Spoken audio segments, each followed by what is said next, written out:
일단 치면 되는데 다운해서 안 되네. 네, 오늘 말씀은 히스기야 왕에 대한 아주 많은 사람들이 이 이야기를 설교도 하기도 하고요. 또 이 이야기를 많이 써먹습니다. 그게 뭐냐면은 히스기야 왕이 하나님께 기도해서 응답을 받는데 어느 정도의 응답을 받는 것이 아니라 증거까지 보여주는 그런 아주 특이한 이야기가 오늘 읽었던 본문에 나와 있습니다. 히스기야는 지난 시간에도 보한 것처럼 여호와는 나의 힘이시다라는 이름의 뜻이 있습니다. 히스기야가 남유대의 13대 왕으로 25살쯤에 즉위를 했죠. 유다 왕 가운데 세 하나님이 기뻐하는 왕이 있었습니다. 그 중에 한 왕이 바로 히스기야입니다. 가장 어떻게 보면 하나님이 기뻐한 왕이라 한다면 다윗을 제외한 아사 왕이 있었고요. 또한 요시아라고 하는 이름의 왕이 있었죠. 뿐만 아니라 이 히스기야도 나름대로 하나님께서 상당히 인정해 주신 그런 왕이었습니다. 특별히 지난 시간에도 그의 특징 가운데 하나가 여호와 보시기에 정직히 행하며, 네. 100점이라고 말하기는 어렵지만 그러나 여호와께서 그를 기쁘게 보셨던 어떤 한 부분, 많은 사람들이 하나님 앞에 설 때에 100점이 될 것을 부담감으로 안고 있는 경우가 많이 있는데요.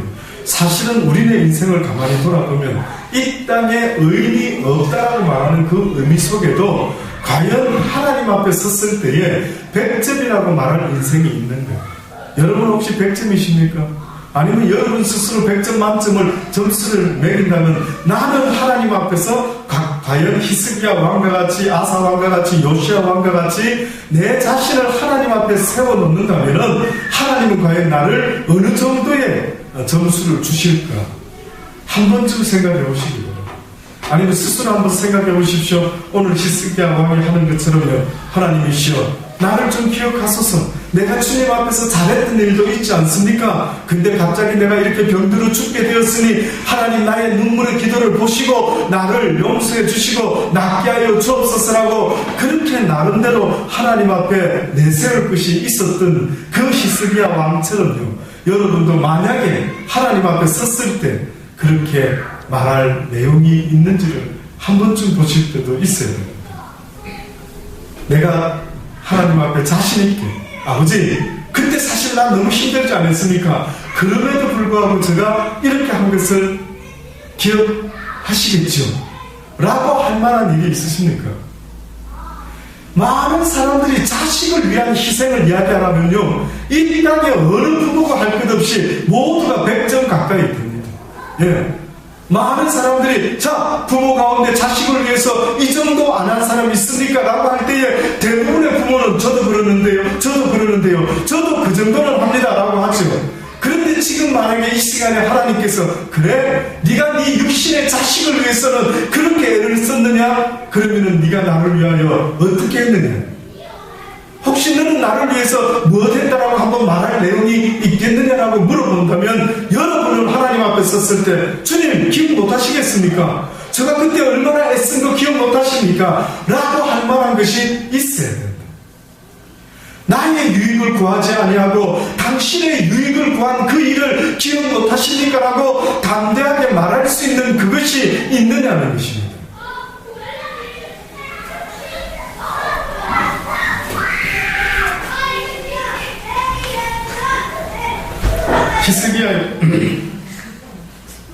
히스기야 왕이 병들어 죽게 된 이 시기가 우리가 지난 시간에도 아수르 사네립의 왕의 공격을 이야기 듣지 않았습니까? 성경에서는요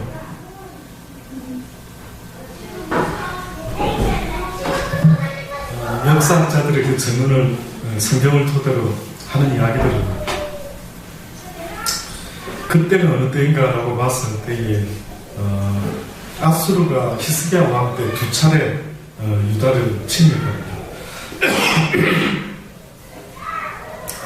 1차 침입은 BC 역사학자들은 BC 한 701년 정도 그때에 사내림이 1차로 침입하게 되고 그 다음에 2차로는 BC 한 699년 한 2년 정도 터울로 이 사내림 왕이요 유다를 또 공격하게 되는 것입니다. 아마 그 중에 그 와중 속에서 히스기야 왕이 여러 가지 어떤 문제로 인해서 마음고생을 많이 했는지 몸에 병이 생긴 것으로 그렇게 생각을 합니다. 어쨌든 어떤 이유든 히스기야 왕이 병이 들었다라고 말을 하고 있습니다. 근데 사실은요, 조금 있다가 정말 성경이 왜 히스기야 왕이 병이 들었는가, 그걸 아마 보여주는 것 같습니다. 히스기야가 병들어 죽게 되면 아모스의 아들 선지자 이사야 처음으로 등장한다 그랬습니다. 히스기야 왕 시대 때에 저에게 나와서 이르되 여호와의 말씀이 너는 집을 처치하라 내가 죽고 살지 못하더라. 다시 말하면 이제 네가 좀 마무리해라. 네 집이나 모든 일들에 대해서 이제 정리를 좀 하고 너는 이제 죽을 준비를 하라라고 이렇게 예언을 듣게 됩니다. 그때 히스기야가 한 행동이 있습니다. 오늘 보니까 낯을 벽으로 향하고 여호와께 기도하여 가로되. 도대체 왜 학자들이 고민합니다. 히스기야가 왜 기도할 때 갑자기 벽을 향해서 기도했을까? 여러분이 만약에 추석가라고 한다면 어떤 이유일까요? 혹시 여러분도 살다가 갑자기 충격적인 이야기를 듣고 혹시 벽을 향해서 기도해 보신 적이 있습니까? 그 뜻은 무엇이냐면 세상에 그 어떤 것을 쳐다보지 않고 오직 누구만 쳐다보겠다고요. 오직 하나님만 보겠다. 여러분, 기도할 때 왜 눈 감습니까? 누가 가르쳐줬습니까? 신기하죠? 왜 눈을 감고 기도하죠?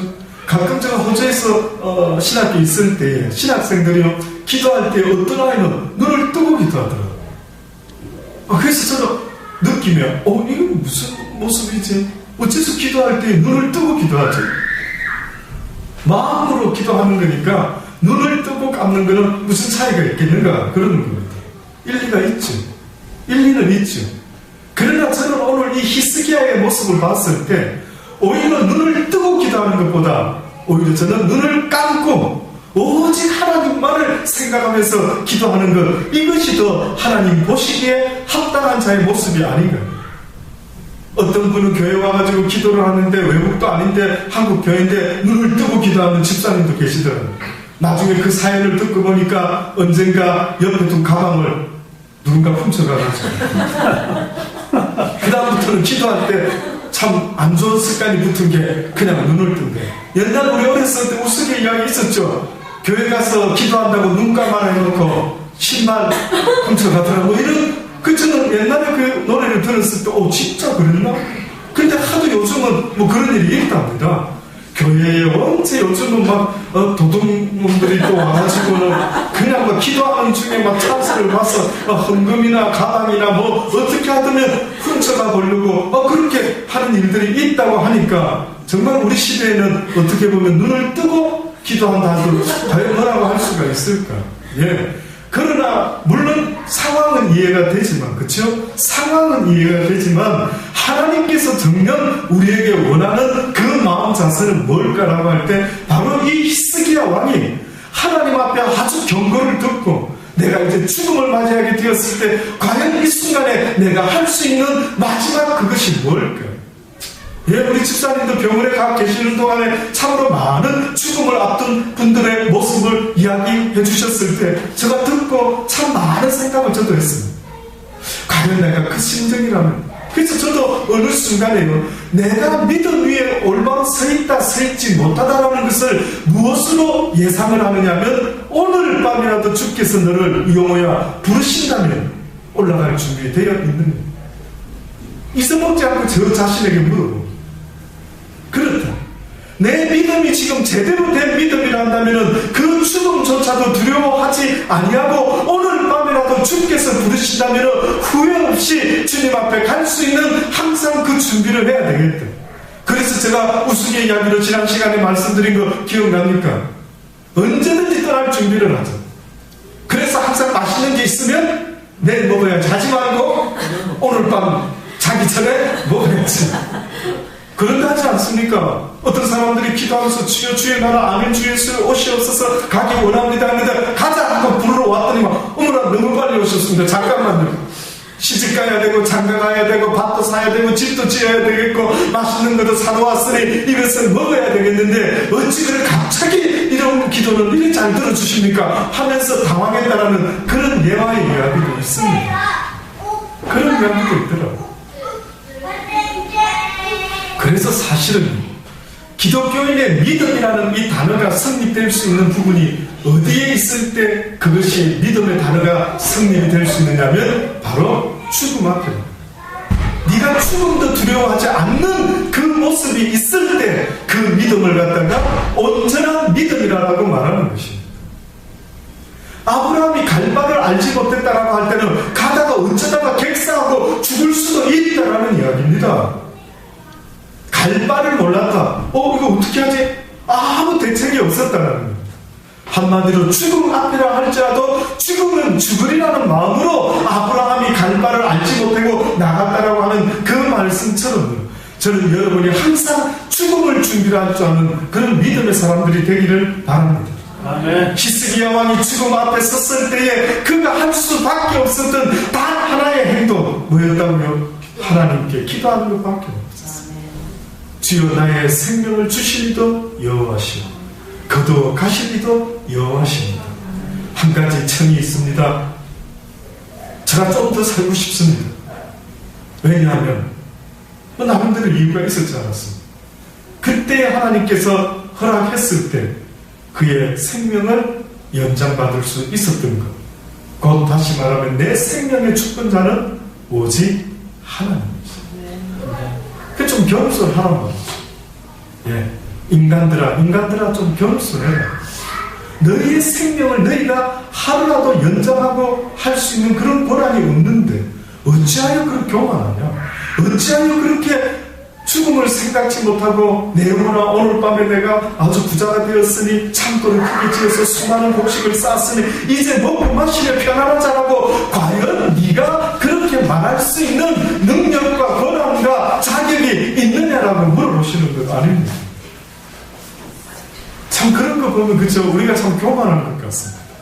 나는 영원히 사는 것, 살 것 같아. 그렇죠? 나는 죽지 않을 것 같이. 나는 가난해지지 않을 것 같이. 그래서 때로는 참으로 교만한 모습들이 우리 속에 있지 아니한가를 돌아보게 하는 것입니다. 여호와여 보아오니 내가 진실과 전심으로 주 앞에 행하며 주의 보시기에 선하게 행한 것을 기억하옵소서 하고 심히 통곡하더라. 이사야가 성읍 가운데까지도 이르기 전에 여호와의 말씀이 아마 그 기도하고 있는 히스기야의 기도를 들으신 하나님께서 이사야에게 말씀을 하시는데 뭐라고 말씀하시냐면 너는 돌아가서 내 백성의 주권자 히스기야에게 이르기를 왕의 조상 다윗의 하나님 여호와의 말씀이 내가 내 기도를 들었고 내 눈물을 보아하노라. 이게 이렇게 중요한 이야기입니다.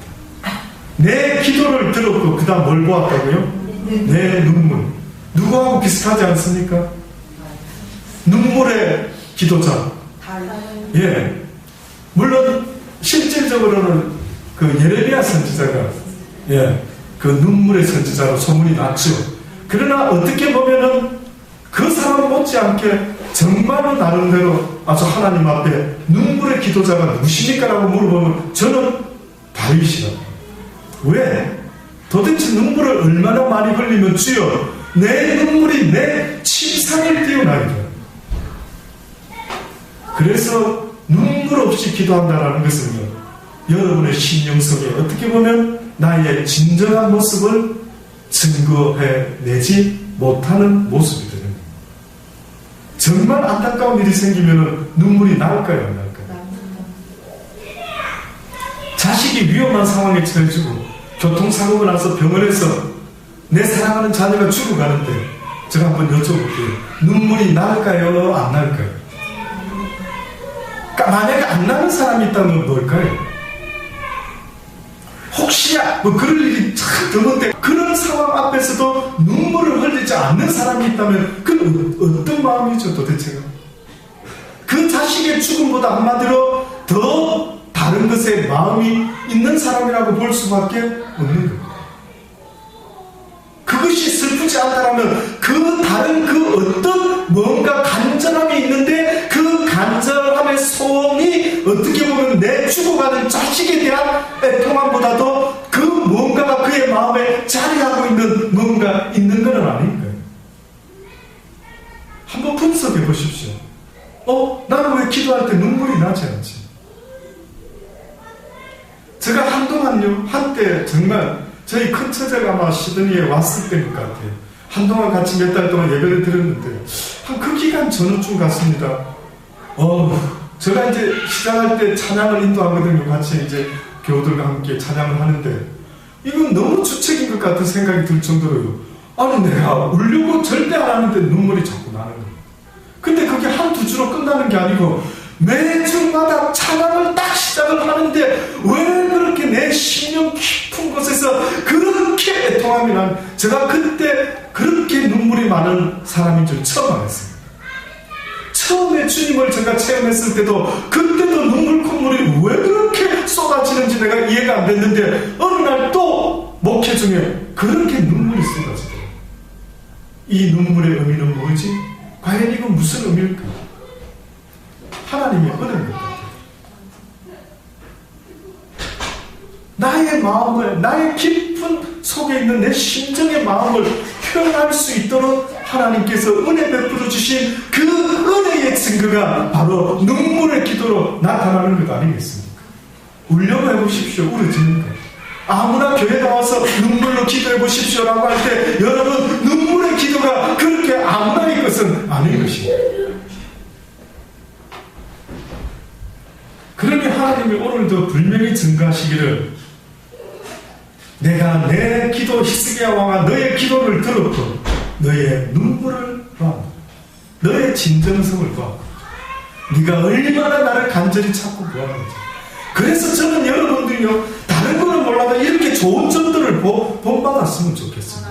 여러분들 히스기야 왕의 좋은 점, 다윗의 좋은 점, 하나님이 기뻐했던 모든 성경의 증인들의 그 좋은 점들을 하나하나 다 뺏어서 내 것으로 삼을 수 있게 되기를 바라는 것입니다. 그래서 여러분도 하나님 앞에 기도할 때에 이런 간절함으로 할 수 있기를 원하는 것입니다. 세상에 그 어떤 일에 간절하십니까? 무엇을 원할 때에 여러분은 간절하십니까? 그러나 하나님을 구할 때에 이러한 간절함이 있을 수만 있다면 그는 참으로 하나님이 기뻐하는 자라는 사실을 저는 믿어 의심치 않을 것입니다. 내가 너를 낳게 하리니 내가 3일 만에 여호와의 전에 올라가겠다. 내가 내 날을 15년을 더할 것이라. 내가 너와 이 성을 아수르 왕의 손에서도 구원하고 내가 나를 위하여 또 내 종 다윗을 위함으로 이 성을 보호하리라. 이사야가 가로되 무화과 반죽을 가져오라 라고 하면서요 그의 종처에 놓았다 라고 성경이 증거합니다. 히스기야 왕이 왜 이런 병이 생겼을까? 역대하 32장에 보면 같은 내용인데 조금 짧게 나와 있는 내용이 있습니다. 24절로부터 보면 이런 내용이 있습니다. 그때에 아까 말씀드린 대로 아수르의 1차, 2차 전쟁이 침략이 일어났을 그때에 히스기야가 병들어 죽게 된 거로 여호와께 기도하며 여호와께서 그에게 대답하시고 또 이적으로 보이셨으나 히스기야가 마음이 교만하여 그 받은 은혜를 보답지 아니하므로 진노가 저와 유다와 예루살렘에 임하게 되었다. 히스기야 마음이 어땠다고요? 교만했다. 아시죠? 한 사건이 있었습니다. 히스기야 왕이 어느 날 아수르 그 신하였습니까?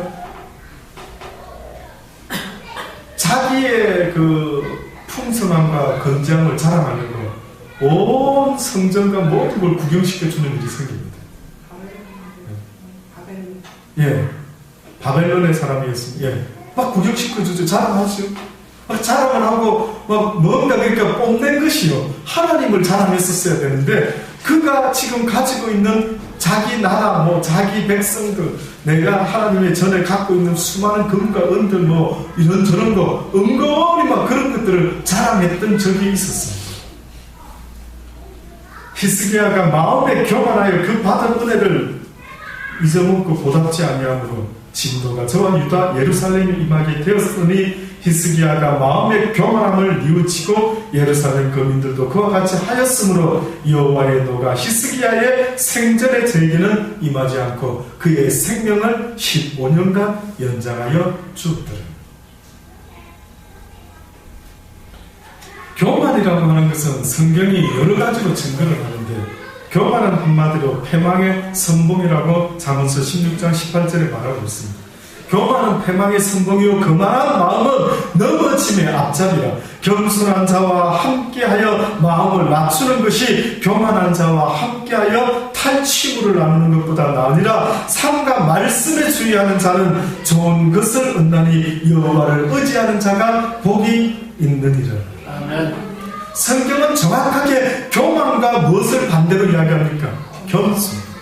교만의 반대는 겸손이요 겸손의 반대는 교만인데, 교만이라고 하는 것은 어떤 선봉이냐면 패망하는 일에 선봉이 된다. 망하는 길에 지름길. 저 인간이 이제 망하려고 작정했구나라고 말할 때에 그 인간이 무슨 모습을 보이길래 망하기를 작정했구나라고 대번에 알 수 있느냐면 그가 교만합니다. 교만은 뭔 줄 아십니까? 성경이 또 다른 증거는 한마디로 말하면 남을 나보다 못하게 여기는 마음이 곧 교만입니다. 내가 니보다는 낫지.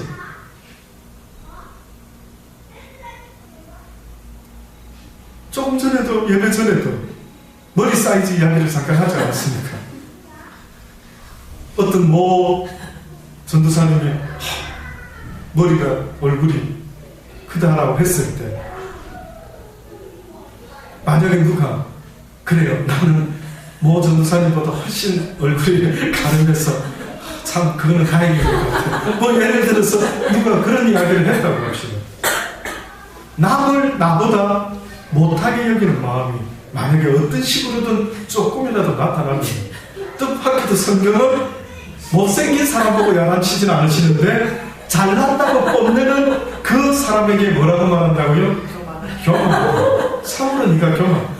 그러니 성경에서는 뜻밖에도 어떤 사람이, 하나님 믿는 사람 중에 어떤 사람이 참으로 저 사람은 복받았네, 나 어떻게 저 사람은 저렇게 믿음을 지킬 수 있는 저런 안전한 모습으로 태어났지? 이런 이야기 나오는 게 더 복이라요. 쉽게 말해서 못생긴 데다가 가진 것도 없는 데다가 내세울 거 하나도 없는 사람을 세상 논리로는 아이고 저런 인간은 왜 저 모양이야, 아이고 어떻게 같은 인간이 저런 차이가 날 수가 있어, 온갖 소리를 하는지 모르지만요, 하나님 편에서는 너무나 뜻밖의 이야기가 나오는 겁니다.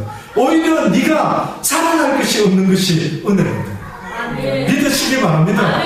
이 이야기는 제가 뼈저리게 깨달은 하나님. 저는 하나님 앞에서요 팔방미남이 되고 싶었습니다. 저는 하나님 앞에서 설교도 잘하고 찬양도 잘하고 기타도 잘 치고 드럼도 잘 치고 작곡도 잘하고 하나님이 봤을 때 팔방미남이 돼야지 라고 생각하면서 호주로 건너갔을 때에 얼마나 열심히 공부했는지 모릅니다.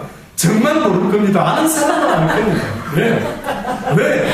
혹시나 한 과목이라도 페일하면은 그냥 또 한 텀을 페일을 해야 됩니다.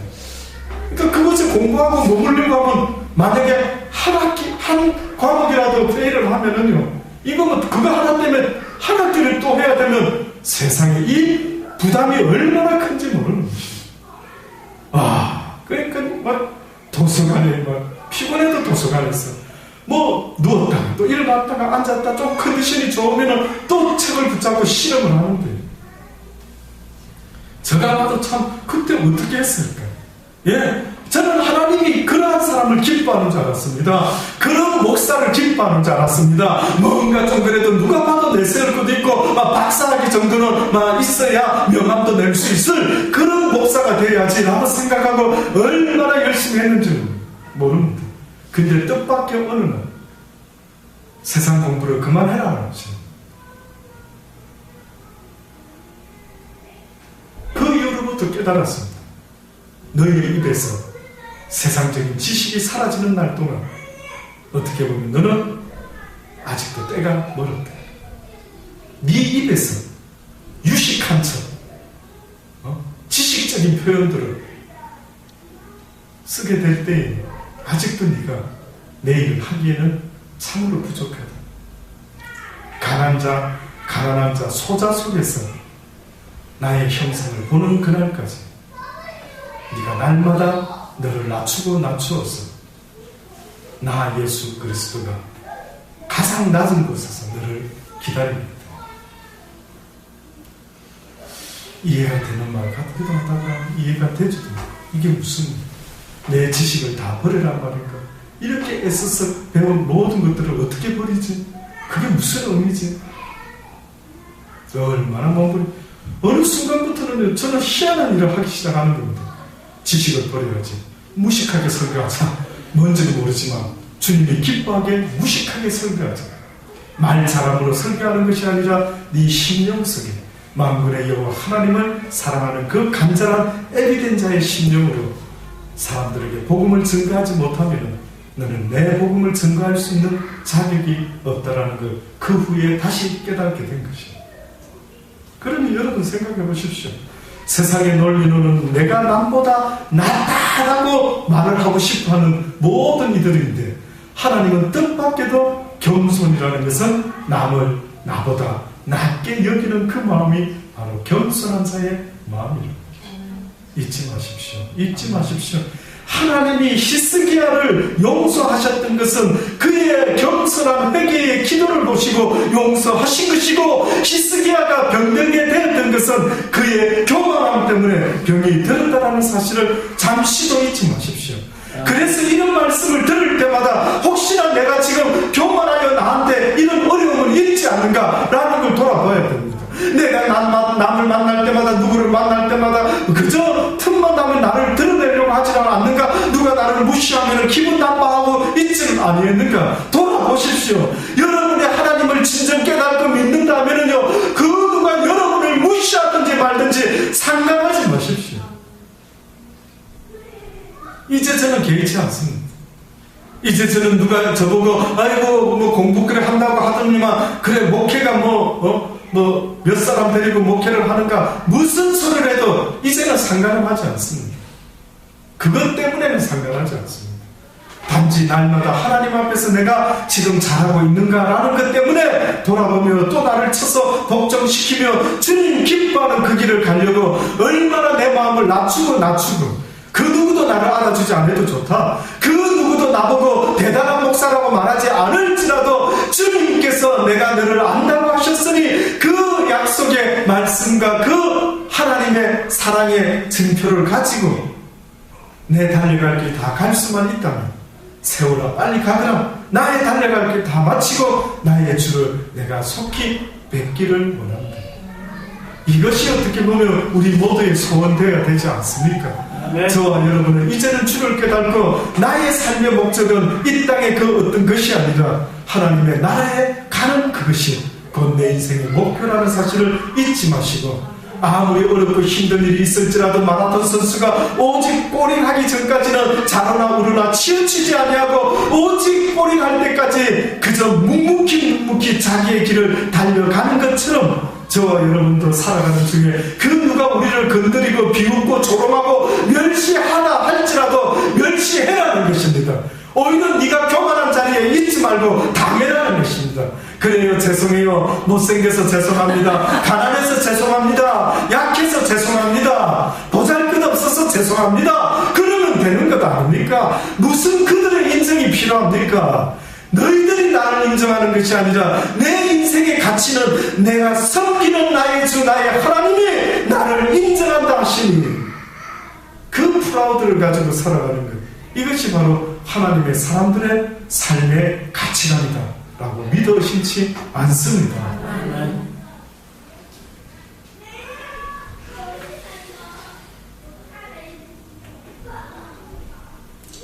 신명기 8장에 너무너무 중요한 이야기를 다시 한번 짚어주십니다. 교만해서는 안 된다는 것은 신명기 8장 11절로 보면 이스라엘 백성들에게 이야기하는 말씀입니다. 어떤 말씀을 하나님이요, 저는 이 말씀을 볼 때마다 느끼는 것은 와, 이거는 하나님의 설교다. 하나님의 설교. 하나님은 설교를 이렇게 하시는 거예요. 예수님은 설교를 하지 않았다라고 말씀하신 것처럼 하나님의 설교는 항상 이런 스타일이구나. 그게 어떤 설교인 줄 아십니까? 내가 오늘날 내게 명하는 여호와의 명령과 법도와 규례를 지키지 아니하고 내 하나님 여호와를 잃어버리게 되지 않도록 삼가 조심할지어다. 내가 먹어서 배부르고 아름다운 집을 짓고 거하게 되며 또 내 우양이 번성하며 내 은금이 증식되며 내 소유가 다 풍부하게 될 때에 나 여호와는 심히 두렵도다.